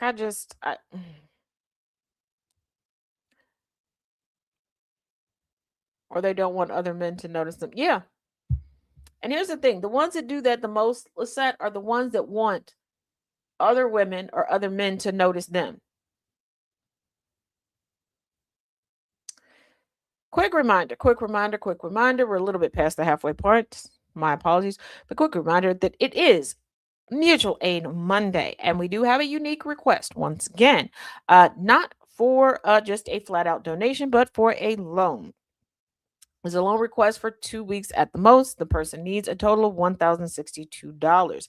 If you are watching and listening from Twitch, YouTube, or Facebook, in the description of today's show are the payables for this person. If you have Cash App, you can go to $Peaches 1972 and you can help them out. Also being featured today is the Salvation Army. You can reach them at salvationarmyusa.org. They provide community meals, worship services, utility rent assistance, holiday giving, homelessness, senior services, donation drop-offs, thrift stores, hunger, youth services, adult program services, poverty, giving back, recovery, disaster relief, domestic violence, information, health services, correctional services, and family counseling. If you are in the Chicagoland area, you can also contact them to gain access to the Kroc Center, KROC. It contains a full service fitness center, indoor water park, 6-lane / lap competition pool, 4-court gym, music / dance studios, performance spaces, weight room with indoor track, child watch, teen zone, and church / worship center, and a performing arts theater. So if you need to rent a facility or utilize a facility at a more budget friendly price point, there you have it. Let me remind you again, if you're in the Discord, or as again, if you are watching through Twitch, Facebook, or YouTube, in the description of today's episode, you can find all of this information and more. Also, if you would like to advertise here with us at GCPR Radio, you can go to gcpr.live and click on advertise with us. Or again, in the description of the video, you can click the link and we can get an ad up for you today. Now, remember how they were telling us that stem cells is bad, stem cells is wrong, stem cells are making the frogs gay. Last part facetious. Well, I'm trying to filibuster aging with stem cells. Who said that? Marjorie Taylor Greene. Coming from TMZ, Marjorie Taylor Greene is trying to get ahead of father time. I mean, for a 1,000-year-old Neanderthal, I mean, she looked decent. Thank you, Nana J. Telling TMZ she and fiance Brian Glenn are in Mexico receiving stem cell treatments aimed at fighting aging and promoting long term health. Why is it that the people, thank you, Nana J. Why is it that the people that are the most egregious that we need to find the upper room or the lower deck expeditiously want to hold on to life? The ex-U.S. representative tells us they underwent stem cell IV treatment Saturday at Dreambody Clinic in Puerto Vallarta. MTG says she's always been proactive about her health, dating back to her days owning a CrossFit gym, and believes stem cell therapy can be an effective tool for anti-aging and wellness. So you were on board with calling Mexicans dirty, filthy, all this stuff, and you was like, build the wall, going to all the rallies down by the wall that was started by Reagan. Don't forget that, y'all. But now you're down in Mexico doing what now? So them dirty, rotten, stanky scoundrels got the jump on us over here. And you couldn't get that over here in America with your universal health care that you held on to your position on Capitol Hill long enough to secure for life. Mm-hmm. Isn't that what helped Reagan, even though he was against it? Yep. Sure is. Sure is. Sure is. Mm-hmm. I love it here, huh? Just gotta love it here.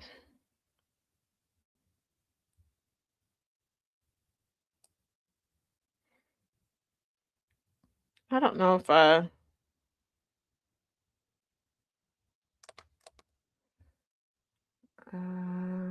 the federal court ruled against Hegseth transgender military ban.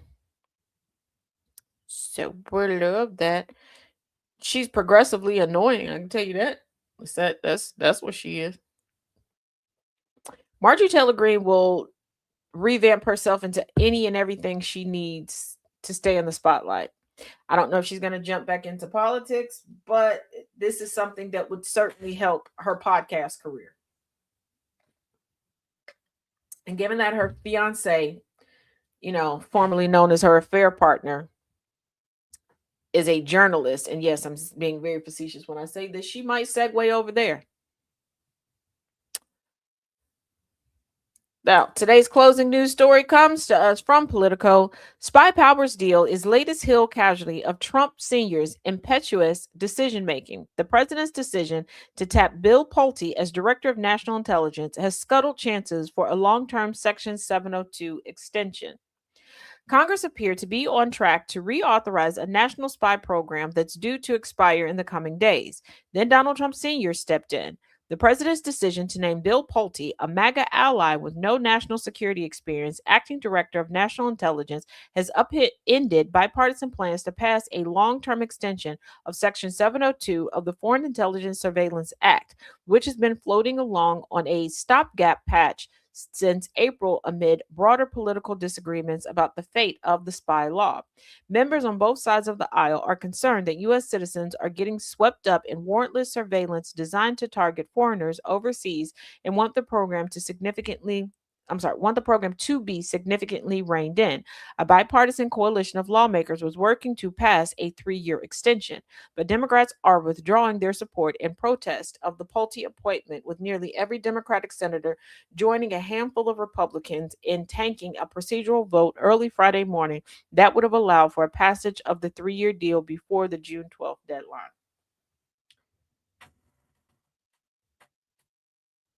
Marge 6B doesn't have a voice for radio or the face for television. I mean, she's perfect for print.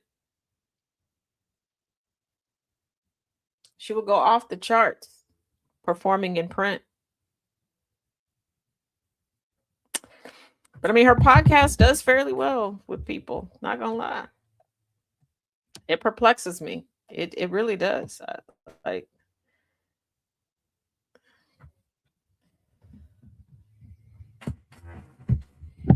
she has the perfect face for the type print of old school newspaper. Not the cartoon, not the headlines, not a photograph. The type print. Catch what I'm putting down here. Also, um,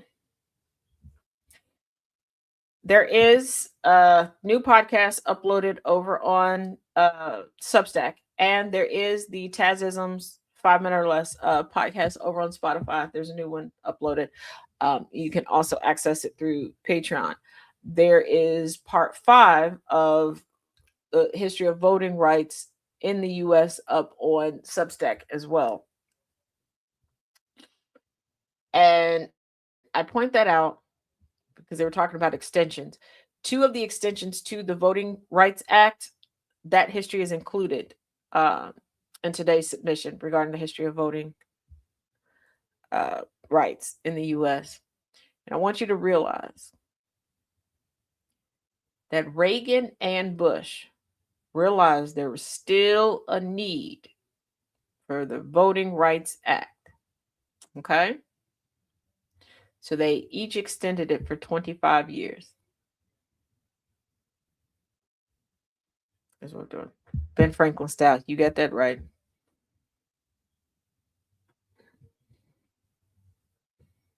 She has a perfect face right now. She got.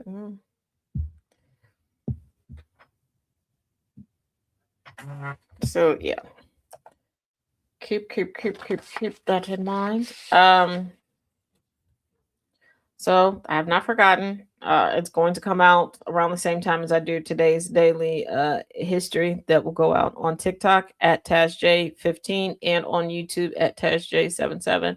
And you can view the Taz Effect at TazJ77 as well, whether live or if you missed it and you want to go back and get caught up. Today we will be launching Motivational Mondays.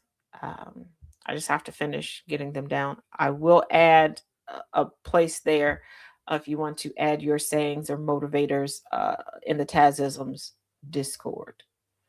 So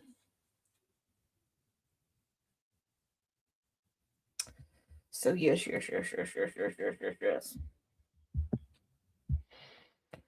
those who like to gamble, there's a 70% chance of a shutdown at midnight on October 1st. Yeah, there's going to be another, more than likely another shutdown, because the Trump administration, this regime seems to thrive on shutdowns. They think that that's a negotiating tactic. So, yeah.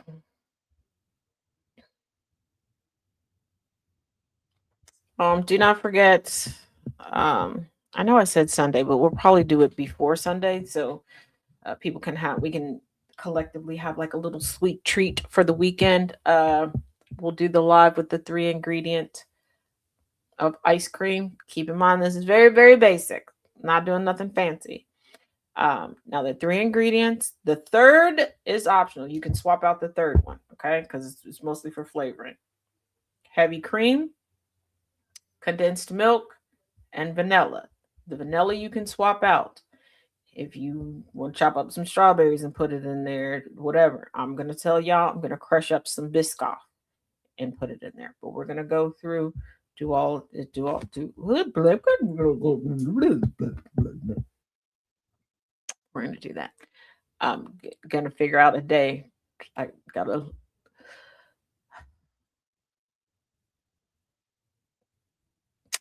look up a day to fit this in. My apologies, but this week's schedule is very topsy turvy because things got out of whack last week.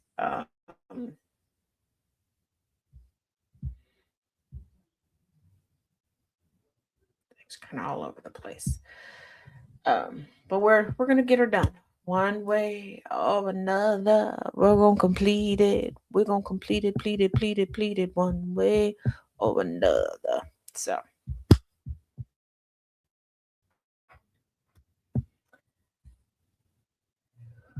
Mm-mm-mm-mm-mm. Also, do not forget today, given that it's Monday, it is open discussion on race day. You can still go to doodle.com/Cincy Taz and sign up, or click the link in my bio for open discussions on race and get signed up. Those are at 5:30 Eastern Standard Time, 4:30 Central Standard Time, held through Zoom. There's also time to sign up for this Saturday's Black History class. We are still in the year 1911. Told y'all we were going to slow walk through there because there's a lot of things that need to be discussed. A lot of notable people born and or died in that year, and some pivotal moments that most people are not generally taught. At 7 p.m. Eastern, 6 p.m. Central, we will be going over Lovely One by Associate Justice Ketanji Brown Jackson. Keep in mind, for the Learning Through Literacy series this time around, Monday, Wednesday, and Friday will be Lovely One by Associate Justice Ketanji Brown Jackson. And Tuesday and Thursday will be dedicated to Not My Type. That is the memoir of a one Miss E. Jean Carroll. If you missed any of the previous parts that we have gone over thus far, we just started last week. You can go over to YouTube at TazJ77 and go to the playlist under their respective titles, Lovely One and Not My Type. If you have missed any of the daily history on TikTok, you can follow hashtag History with Taz and be caught up on that. Or if you like to watch everything just in succession at your will, you can go to at TazJ77 on YouTube and go to Travel Through History with Taz, the playlist, and or Anti-Racism Journey. And there you have it.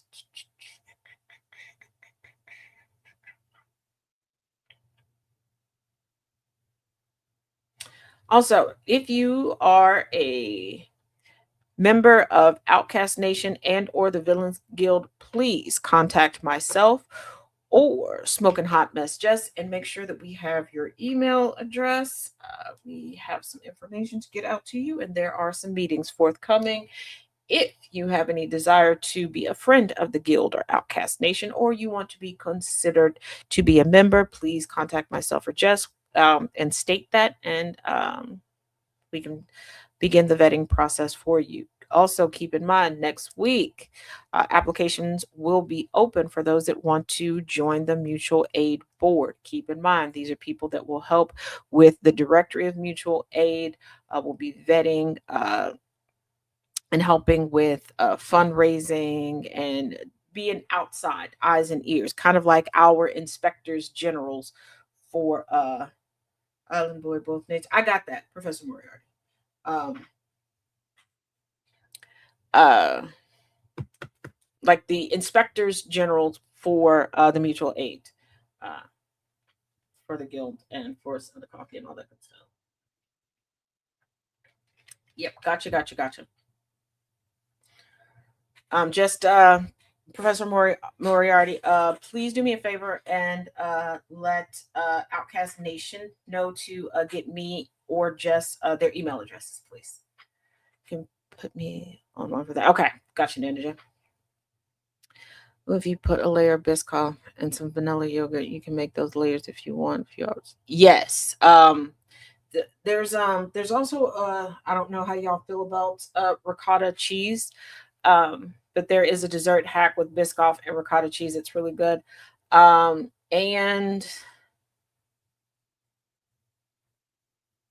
I don't know. Well, no, can't do it this week. Maybe next week. I don't know. Don't hold me to it. My budget is kind of wonky, like I said, because of changing things last week. My budget is wonky. Um, but if somebody can remind me, if somebody keep a list and just remind me. I can also show y'all how to make at home uh no bake cheesecake cups. Um, and I mean, you can adjust it if you want to make one big cheesecake, but I just do cheesecake cups. If somebody could remind me of that, we'll figure it out. So yeah. Now, let me make sure I covered all of these. Sometimes I go through these lists. I'm getting better at, as I'm going, deleting them when we're done.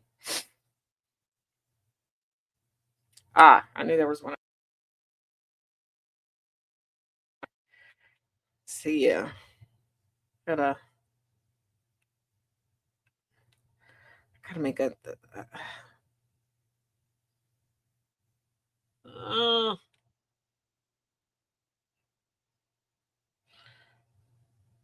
yeah, I gotta figure something out to keep track of those.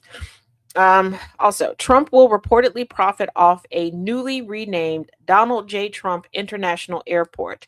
The Trump organization will reportedly profit off of the newly renamed Donald J. Trump International Airport in Florida now that it has been approved to take control of all licensing and merchandising.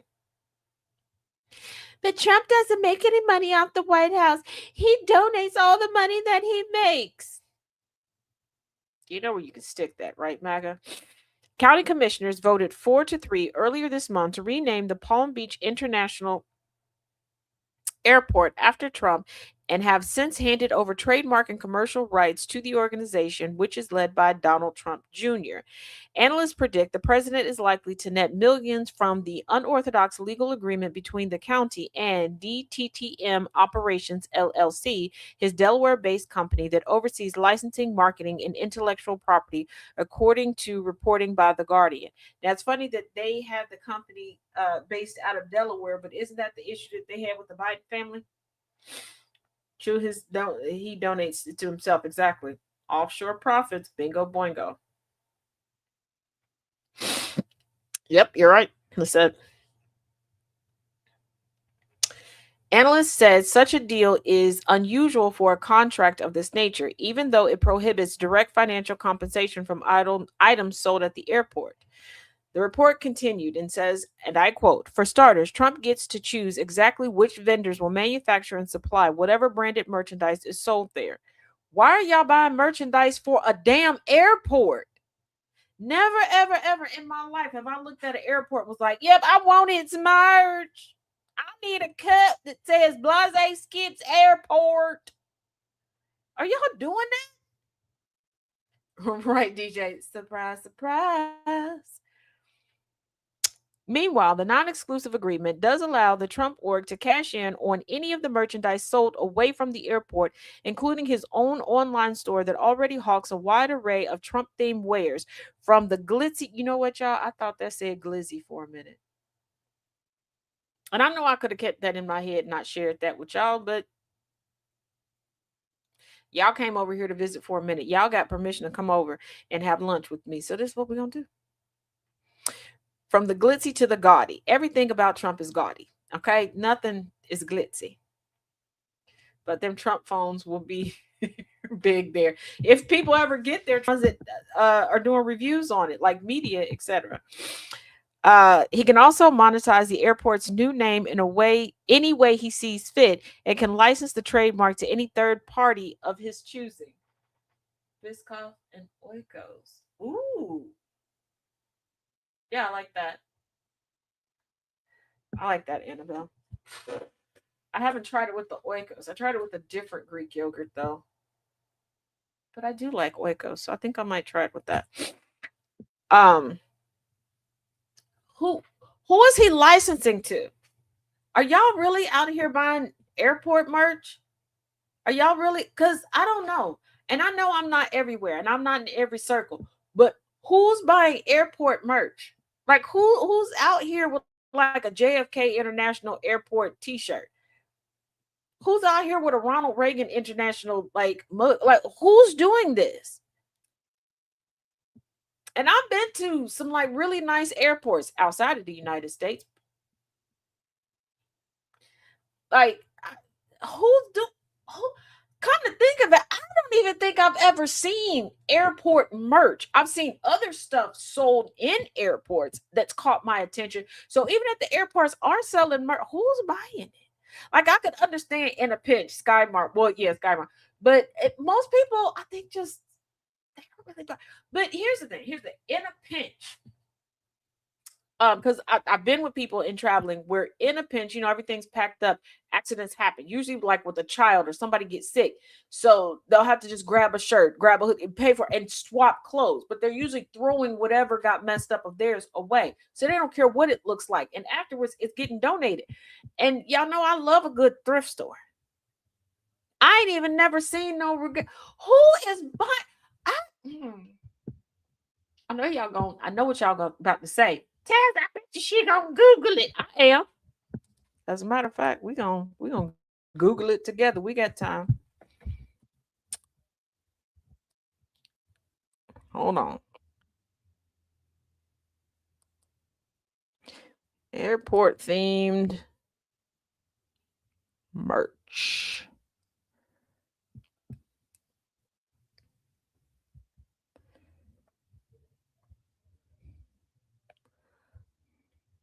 Okay.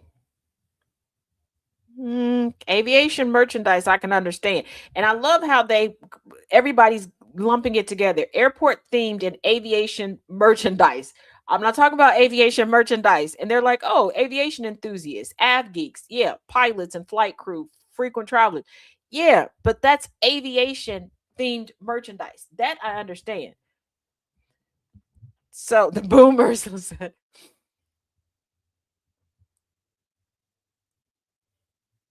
okay. So items most purchased at airports: bottled water, grab and go snacks. Yeah, because you can't really take too much in now. Reading materials, magazines, airport novels. Okay. A little drinky drink.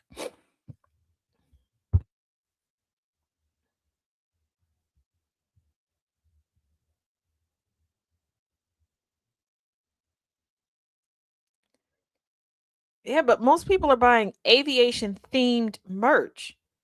Not so much airline merch. Amazon has LAX merch and JFK. But who's buying it?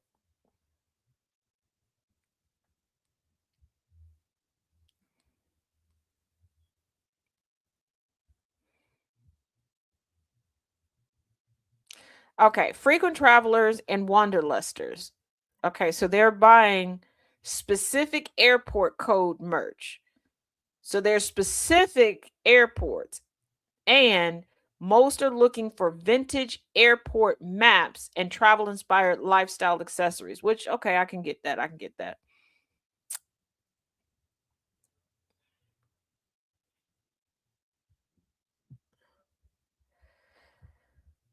But y'all just out here. Oh my god. Oh. Mm-mm. Buy a ticket to the show to show. You know what? I would. I would come for the show, delicious show, Hey, way to go! It's always a pleasure when you drop through, darling. But yeah, JFK.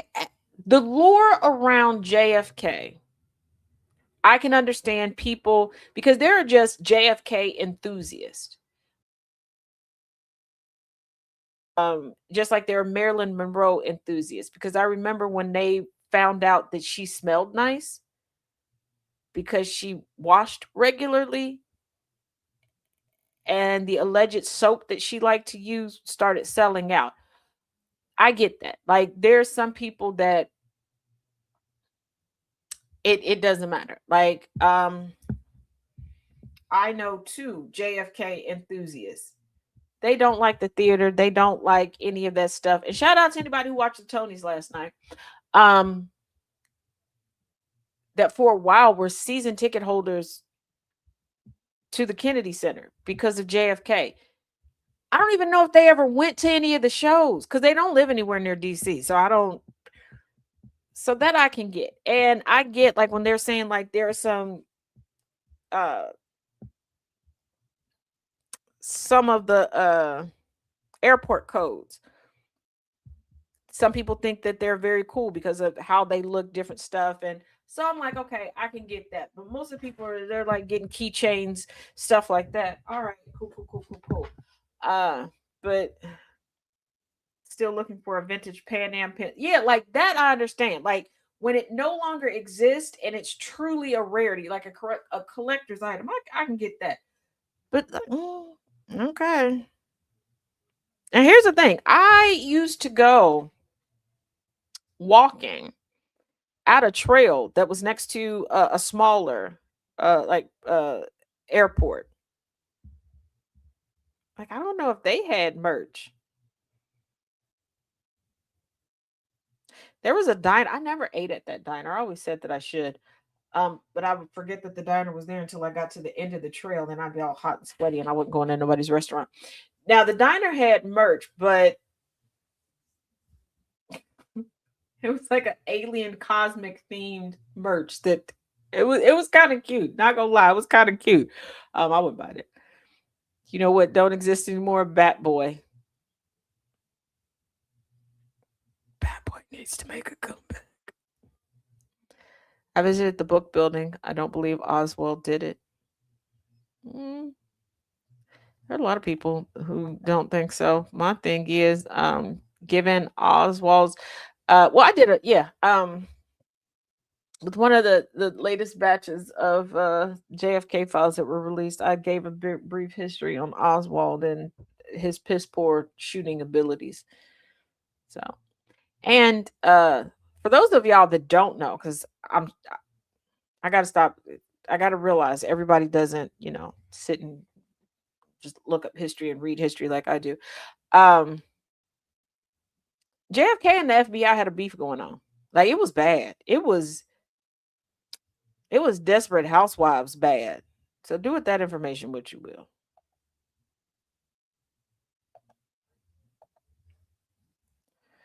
Okay. Why is it doing that? Hold on. Ba-da-ba-ba-ba.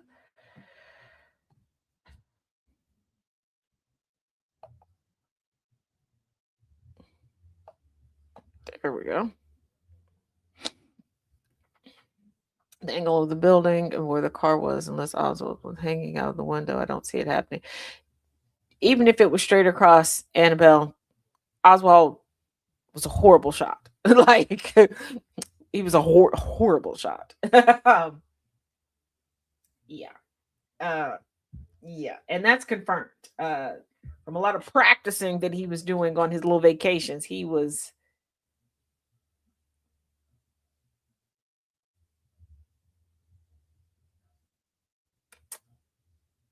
You could take him to an orchard and give him a pellet gun.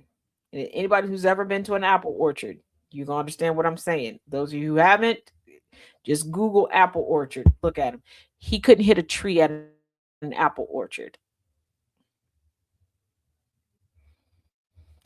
Yeah, that wasn't the issue, Annabelle. That wasn't the issue at all. That's not why he was off. The United States doesn't care about policies protecting people or geopolitics that much. I'll tell you, like I tell my students, if you want to know the truth about any history or track it down to its origin, track down who's sleeping with who. Because history is just a whole bunch of people sleeping with the wrong people causing problems. And I know you're going to want to push back on that, but when you and start verifying the origins of stuff, it's because of people were sleeping with the wrong people for the wrong reasons. Yeah, I'm telling you, teacher, he's a bad shot. Yeah. Um, going through, I spent time. I think, yeah, Jess and I talked to y'all about it. last Tuesday about when I went through the last batch of the JFK files, and I was like, hold up, wait a minute. And I was cross referencing stuff, and I'm like, what? This motherfucker hit nothing. Like, wow. Okay. Hmm. Alrighty. Like they're like, oh, the Russians were trying to recruit him. No, they weren't. They were trying to occupy him so he could stop asking to be recruited. I need y'all to realize that a lot of credit is given to a lot of mediocre white men because folks don't want to admit that they didn't care about the victims and that they're bad at their jobs. Because the way they described Jeffrey Dahmer was not some prolific serial killer that was outwitting people. Everybody knew what he was doing. The police just didn't give a damn because y'all saw what his victims looked like. And it was black women that were like, hold on, we're going to have to say today because this, mm-mm. Yeah, they, Oswald was not, no, like, they were like, please stop. We are not going to recruit you. We don't want you. You can marry a million Russian women. No. But they were like, hey, you know what? Go out on this range. Keep him occupied over there. Do he need a snack, a blanket, like can we legally give him some NyQuil? Maybe he'll sleep for a week or two. Like, no.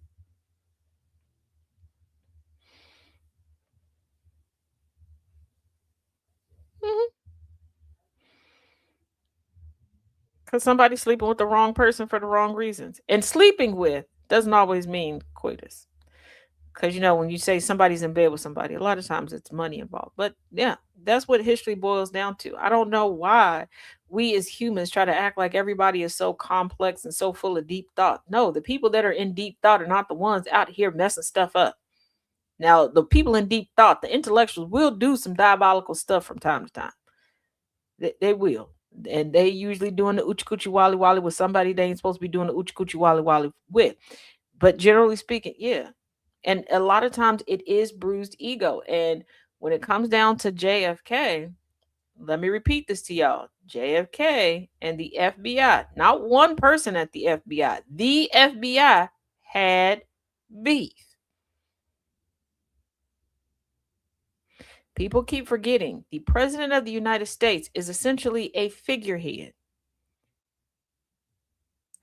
A lot of places, a lot of different departments have way more power. Some have more power than they should. Some have been historically doing things that they shouldn't. Some of y'all done forgot or maybe never learned the origins of the FBI and who their first director was and the cues that have been taken on since then.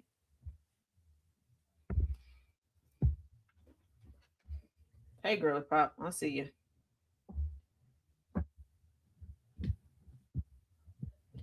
Need y'all to remember, as much as I can't stand Cash Patel, he's actually on par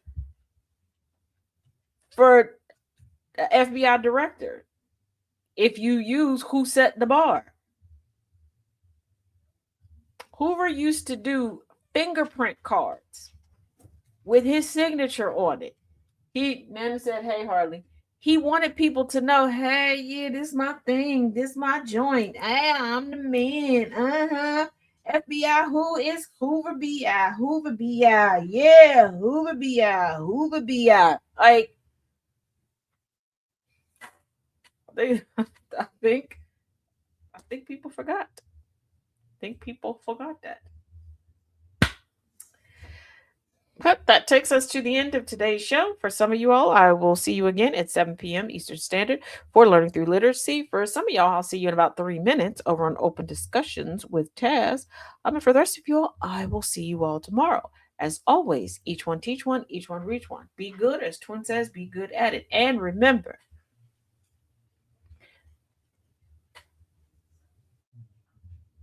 respect is earned and not given. So stop giving away your respect to the undeserving. You work too hard. And the reason why you're here is because multiple people work too hard for you to forego your respect for the undesirable. Thank you, Nana. So, y'all be good.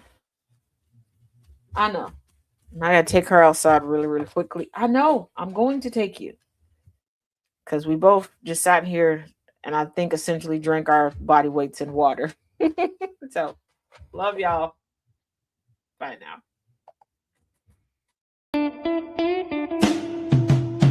GCPR